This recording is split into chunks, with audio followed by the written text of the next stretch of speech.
Hi dreamers, it's been a while since I've done a high-level portfolio review, and I know some of you have been asking about it. So today's the day where I'll take you through all of my positions and holdings, and I think you'll find it interesting given the volatility of this market, because some of the things that you'll notice is that my portfolio is much more consolidated, much more conservative, extremely diversified as I go into max defense. So are you ready, dreamers, to check into my portfolio review video? All right, settle in, grab a coffee or a cocktail, and let's take a look.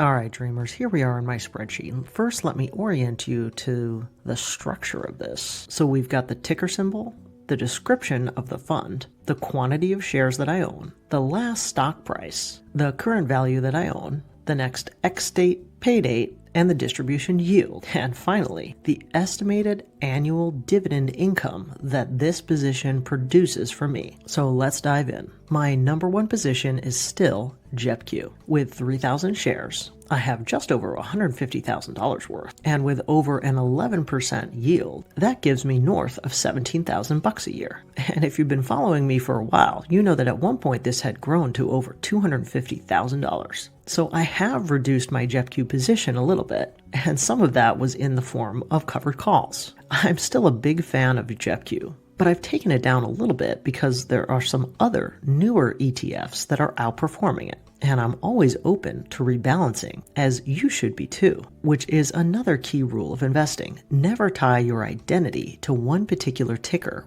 or company, because then you can remain open-minded to shifting things around based on their actual performance. All right, so let's go to my second biggest position, which is Devo. I actually love the funds that Amplify creates. I've got over 3,300 shares, which represents about $140,000 worth right now. It has just under a 5% yield, but this little fund has a nice growth rate too. And so you get a little bit of the best of both worlds with Devo. And it's also pretty conservative and doesn't go down as much as other really conservative funds. And I've talked about Devo in my SCHD and my JEPI comparisons. So my Devo position generates about $6,700. The next position I have is QQQI, and this is Neos's product based on the NASDAQ. And I have 2 dedicated videos to QQQI, so please check them out, because it goes into how this fund works and operates in detail. I've got over 2,000 shares of QQQI, which is about $100,000 worth, and at a whopping 14.76% distribution yield, that gives me about $14,600.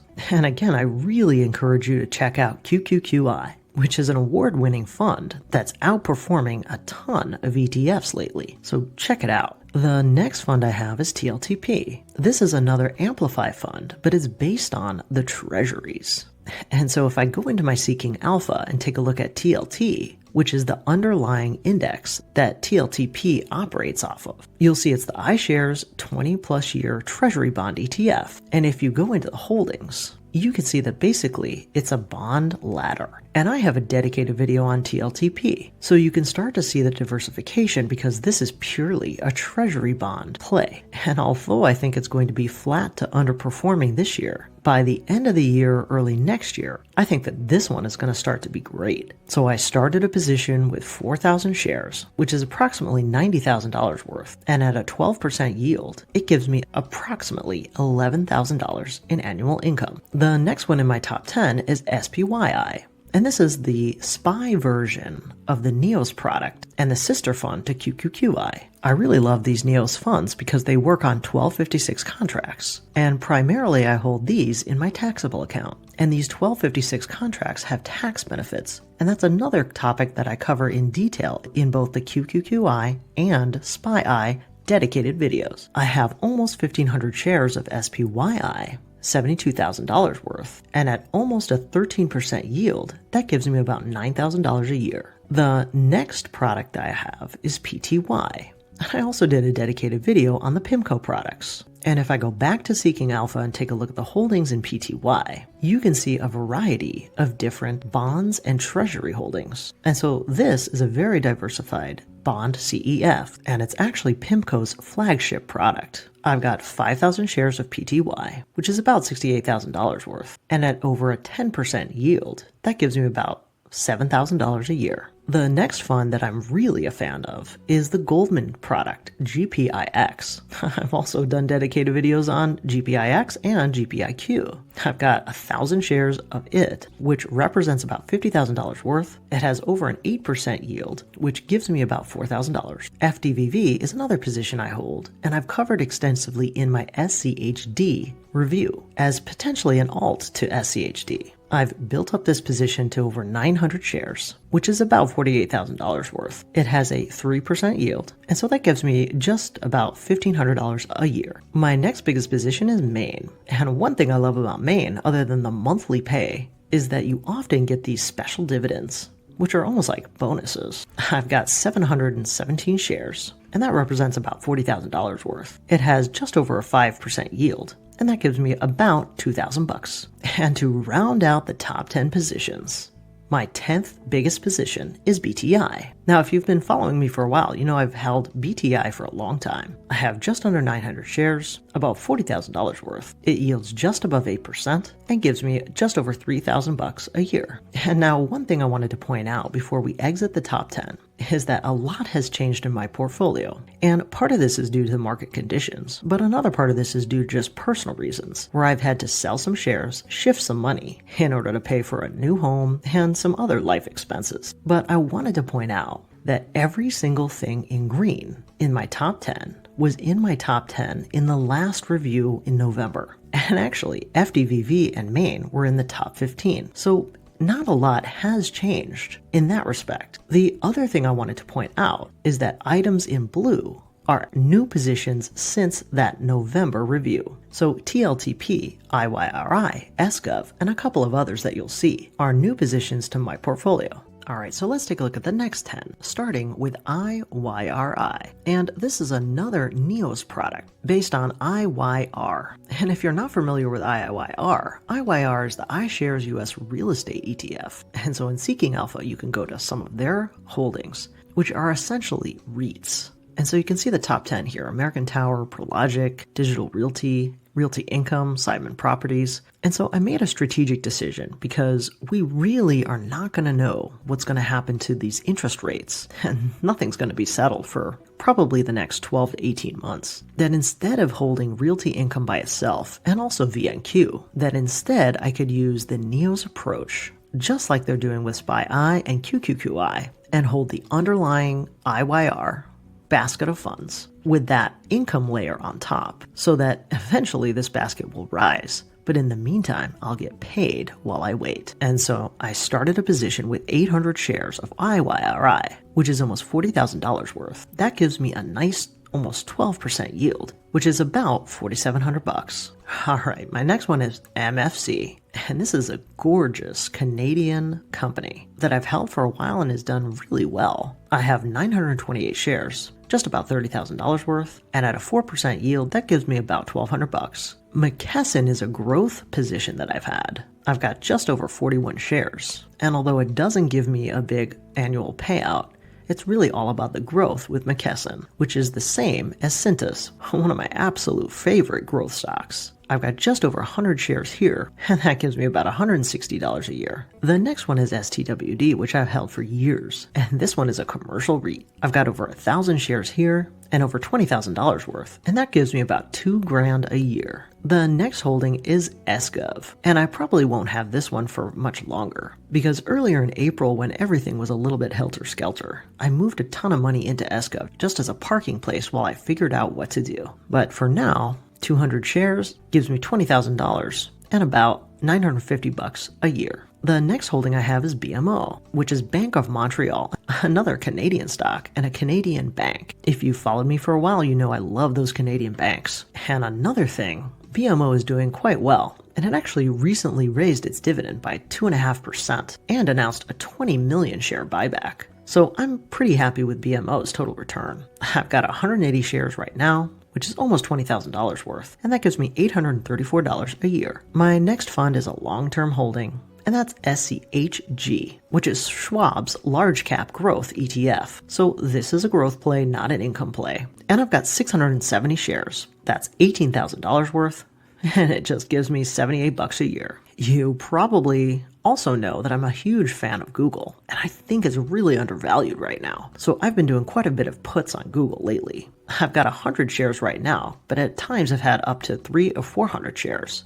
And although it pays a dividend, which is nice, this is really a growth and options play for me. And to round out my top 20 is JHG. And this is one that people have scratched their heads about for a while that I hold. It's a British fund that actually has done really well for me. I've got over 428 shares, which is about $16,000 worth. It gives me just over a 4% yield and generates about $700 a year. All right, so normally I have about 75 holdings, but as I told you at the beginning, I've consolidated. So I've got about 50 holdings, and I'll go through the back half of the 30 holdings a little bit quicker. So first we have PSA, which is public storage.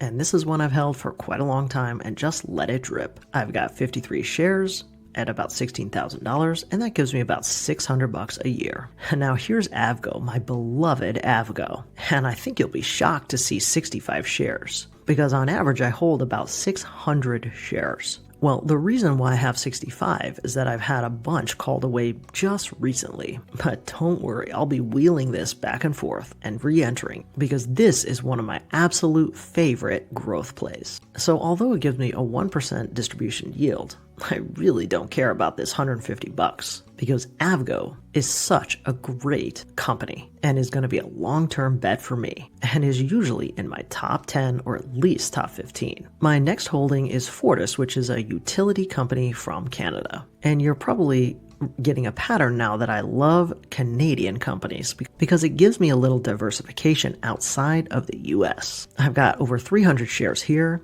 and $15,000 worth. That gives me about $500 a year. The other thing you probably have noticed is that I love utilities, insurance companies, banks, things that people cannot turn off easily. That really helps protect me in a recessionary time and gives me a lower beta overall in my portfolio. And so the next one is SLF, which has also been a great performer for me. It's a Canadian life insurance company. And at over 200 shares, that gives me another $500 a year. Pepsi is the next one. And this 100 shares I got assigned from doing puts on Pepsi. If you've been paying attention to Pepsi lately, you know that it's at a significant 5-year low. And so I'm of the opinion we are at a low for Pepsi, and it'll be rebounding soon. But for now, I've got about $13,000 in Pepsi, and that gives me another $500 a year. And here's another favorite of mine, Duke Energy, which if you live in the Southeast, you know is a major power company in the US. I've got just over 100 shares here, and that gives me another $434. JQUA is an ETF that I really like. I've got just over 200 shares here, and although it's a low payer, you can take a look at the holdings here. It's not overweighted on tech and then brings in more conservative investments like Visa, Berkshire Hathaway, MasterCard, Costco, etc. So I really like JQUA for both its growth and more stability. And because it's in blue, you know that's a new position since November. All right, the next one is HTGC, which is a little bit of a speculative play for me because it's innovation and it's small cap. And you can see you get rewarded for taking on that risk. So with just $11,000 in it, I'll get about $1,250 for the year. Now the next one is BRKB, and it doesn't have any distribution yield. And that's just a position I'll be growing over time. Now TSM is one that I've been wheeling back and forth, and I think is extremely undervalued. And this is Taiwan Semiconductor. So although I have 56 shares, that goes up and down as I have some options play on top of it. It has a 1.35 yield, and that gives me about $150 a year. The next one is also an Amplify product. It's IDVO. And this I started a position on when things started to get a little janky in the US. And it gives me an international exposure and a holding that's completely different from anything else that I have. So for now, 325 shares here, about $11,000, and that gives me $600 a year. All right, and so to finish out the portfolio review, these are my last holdings before we get to the final reveal of my dividends. And these are all my holdings where I have $10,000 or less dollars, so I'll go through them quickly. Stag is a commercial REIT that I've held for a very long time, and that pays me about $450 a year. VUG is a broad-based Vanguard fund that's dedicated to growth, and so I don't really get a lot of annual income here. It's more of a growth play. I've got WPC, which is another REIT, about 100 shares there. And then EBF, which is a small cap commercial packaging company that I've also held for a very long time. And that gives me about $300 a year. Lilly is another growth play that I've been adding shares to recently on the dip. And of course is a healthcare giant. And healthcare is another sector that tends to do well in recession and downtime. And that's followed by another Canadian bank, CM. I've got 76 shares here, and that gives me about $200 a year. I've got another Vanguard growth play in VGT, only 6 shares here. And these are the kinds of funds I just let drip. And that's followed by Getty, another commercial REIT, and about 100 shares here. Now, if you've been following me for a while, you know I've held IBM for years and years and years, and I've been a strong proponent of its turnaround. And the only reason why I only have 10 shares is that I've had it recently called away, and I've enjoyed substantial gains on IBM. And so this is one I continue to watch as a blue chip sleeper. And that's followed by NVO, which at 34 shares, you probably know that I've had many more shares of NVO. But I let it get called away, and after its price has dropped significantly, this is another play that I do a lot of puts on, and I think it's undervalued. The next one is Microsoft, which I've had as much as 300 shares. And the only reason why I have 5 is that it was, again, recently called away. And so you're starting to see positions that I have high confidence in and that I'm waiting for a little bit of a lower entry as I get back into it. I've got 10 shares of TXN, 12 shares of Qualcomm, and just 18 shares of FRT. And that's followed by a couple of new positions that I'm trying out, SPMO and CGDV, with just $1,500 in each.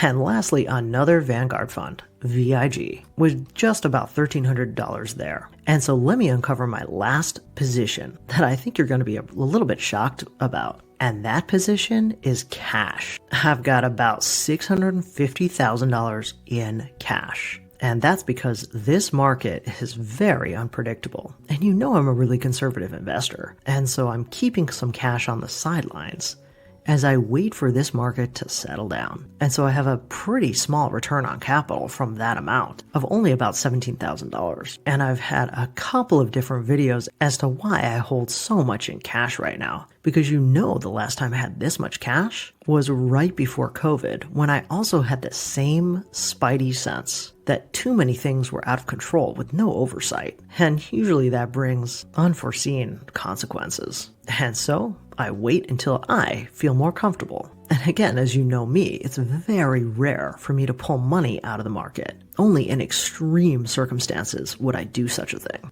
And so that brings me to my total dividend income, which off of $1.9 million is $112,523 at about 5%, which is extremely low, which tells you I've taken a lot of risk off the table.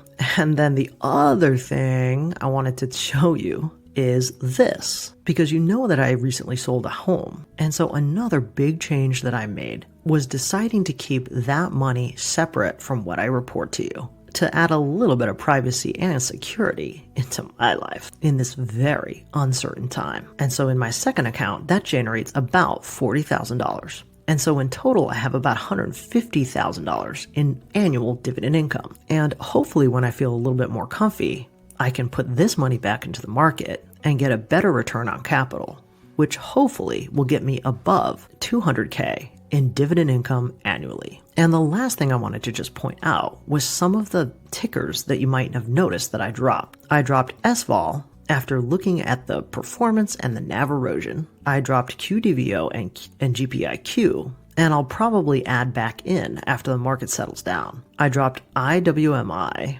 iSpy, XDTE, and QDTE, PCN, and PDI. And so I still love QDVO and GPIQ. And I like PDI, but I really need this market to settle down, because at the place that we're sitting right now, we have no idea which way this market is going. And that gives me an uneasy feeling. And so there you have it, my dreamers. My core portfolio of about $1.9 million, giving me $112,000, plus a second portfolio, adding up to just over $150,000 in dividends. I'm curious what you're doing. Do you have any cash on the sidelines in order to take advantage of opportunities in this upcoming market? I'd love to know what you're doing in the comments. Well, that's it for today. I hope you enjoyed this dividend income update. And if you want a richer, real time experience with me, you can always follow me on Instagram or X. And if you're doing your own research using Seeking Alpha, feel free to find the link below to subscribe if you want, no pressure. As always, I encourage you to do your own research, then implement and learn by putting it into practice. And as a reminder, I'm not a financial advisor, so keep in mind these videos are for entertainment and inspiration only. I'll see you on the flip side.